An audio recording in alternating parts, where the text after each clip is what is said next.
Welcome back, folks. We have a close game here at the start of the second quarter of play.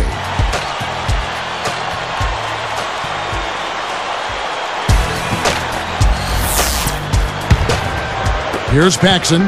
Well, Michael Jordan, there's not much you can say about him that hasn't already been said. I mean, you won't get much argument naming him the best player of all time. Great athletically and in terms of basketball skills. Some would say the greatest in any sport. 6 titles and the most decorated player in NBA history. And Charlotte, looking at who they've got. They've got Mourning. Bennett is out there with Curry. Then there's Gaddison. And it's Newman in at the 3, the small forward. Here's Bennett. Guarded by Paxson. It's a look. Gets it off the backboard. Johnson's got his first bucket in this one.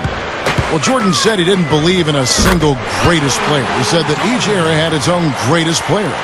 That the ones that had gone before him had made what he achieved possible. And I think there's some truth to that, guys, because it's so difficult to compare players of different eras.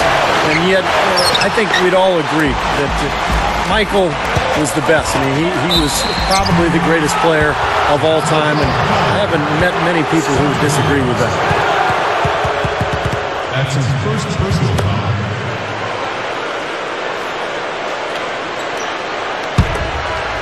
Here's Bennett. A 10-footer. Johnson gets the bucket.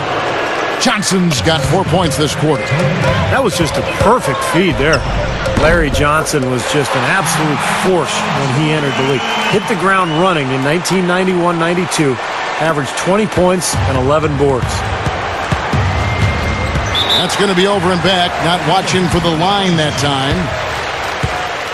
So for the Bulls, Horace Grant, he's checked in for Williams. McRae has come in for Michael Jordan. And B.J. Armstrong has subbed in for John Paxson. Charlotte also making some changes. Gaddison, he's checked in for Mourning. Hill comes in for Curry. And it's Bogues in for Bennett. Here's Pippen, looking for his first bucket of the game. Gill with the rebound. Back to LJ, back to Larry Johnson. These Hornets took him number 1 overall. He gave them just what they needed. Very, very tough scorer. Not only a tough physical presence, but tough-minded as well. Even though he was undersized, guys, he was terrific on the offensive glass and was an absolute beast down low, despite being only 6'5". Fires for 3. And again, Chicago, no good. Solid advantage in the rebounding totals for them so far here. You know, in every game, but particularly in a close game, every little advantage you can use helps, and they're certainly enjoying one on the glass here. And then Pippen slams it in. He had a clear path to the hoop the whole way. Yeah, it doesn't get much easier than that, Steve.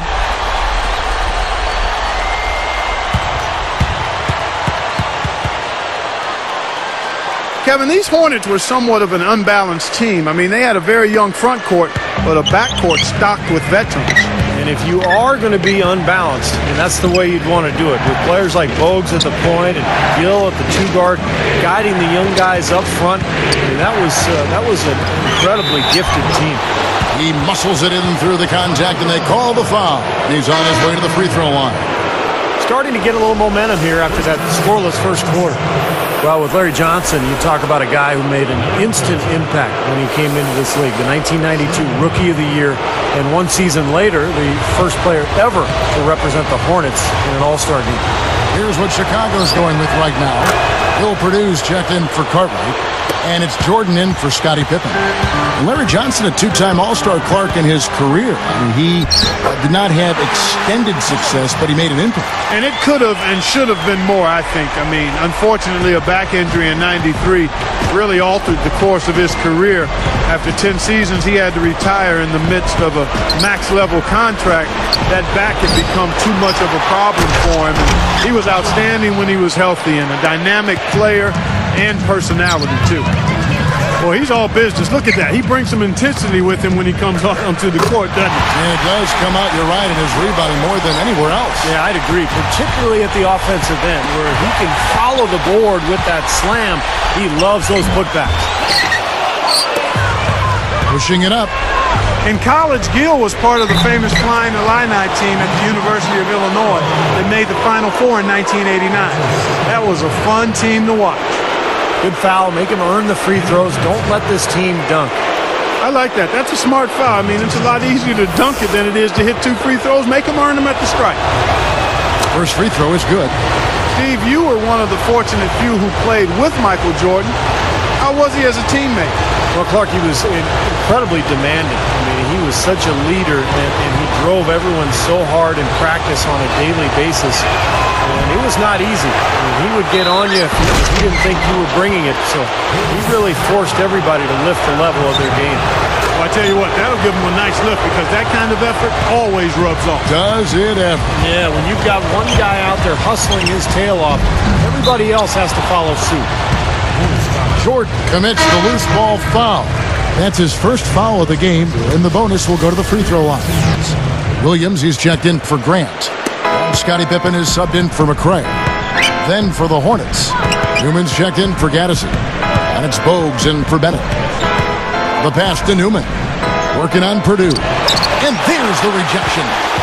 And those are the kinds of plays right there that got Scottie Pippen named to the all-defensive team in the NBA for 8 consecutive seasons. Charlotte in the lead.